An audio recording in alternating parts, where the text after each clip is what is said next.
नमस्कार दोस्तों, तेजस अकेडमी में आपका स्वागत है। यह एपीएस सीरीज का अगला डिक्टेशन है। स्पीड 85 शब्द प्रति मिनट रहेगी। शुरू करेंगे 3 सेकंड में। सत्य मानव जीवन का मूलभूत तत्व है, जिसके बिना समाज, संस्कृति और नैतिकता का कोई अस्तित्व नहीं हो सकता।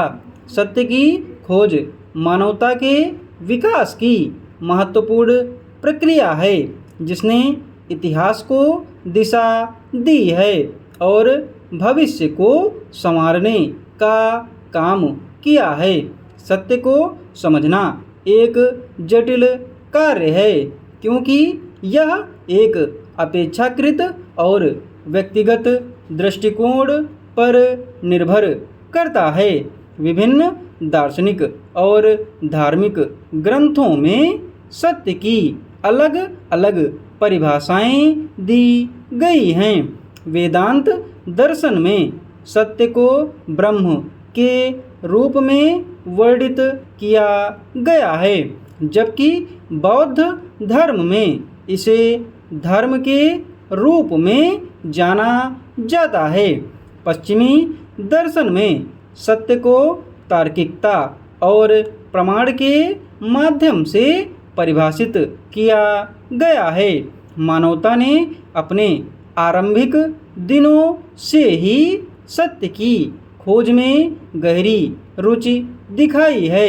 प्राचीन दार्शनिकों जैसे सुकरात, प्लेटो और अरस्तु ने सत्य के संबंध में विस्तृत अध्ययन किया।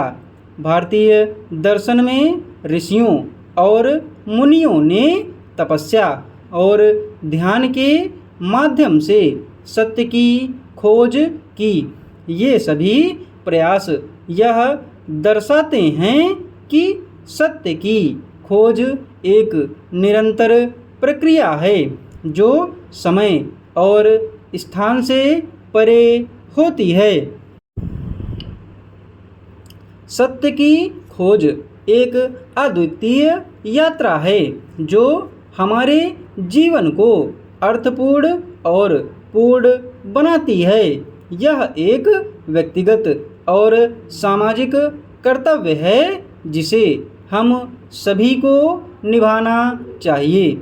सत्य की खोज में सफलता प्राप्त करना कठिन हो सकता है, लेकिन यह प्रयास ही हमारे जीवन को सच्ची सार्थकता प्रदान करता है।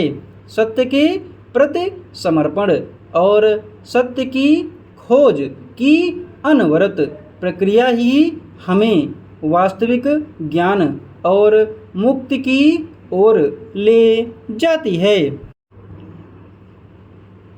भारतीय रुपया का इतिहास प्राचीन काल से शुरू होता है, लेकिन आधुनिक काल में इसके मूल्य में कई परिवर्तन हुए हैं।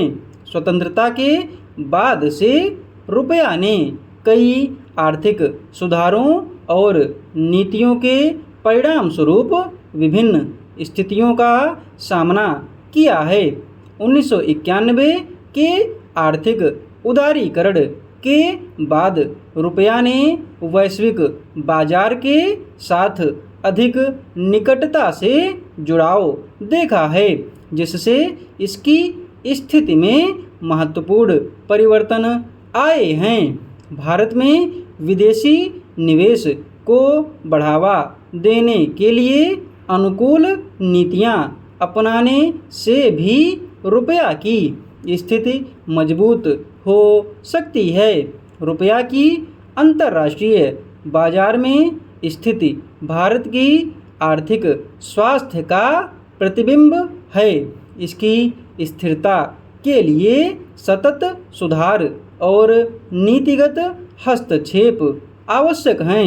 आर्थिक सुधार, विदेशी निवेश, तकनीकी विकास और वैश्विक परिस्थितियों के प्रति सचेत रहने से रुपया की स्थिति को मजबूत किया जा सकता है।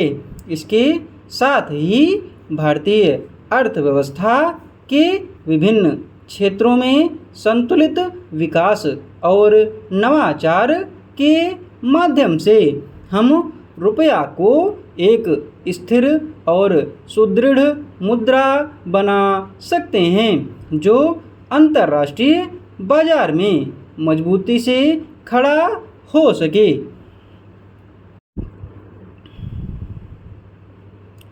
डिक्टेशन की पीडीएफ आपको शाम को टेलीग्राम पर मिलेगी। टेलीग्राम चैनल का लिंक डिस्क्रिप्शन बॉक्स में दिया हुआ है। धन्यवाद।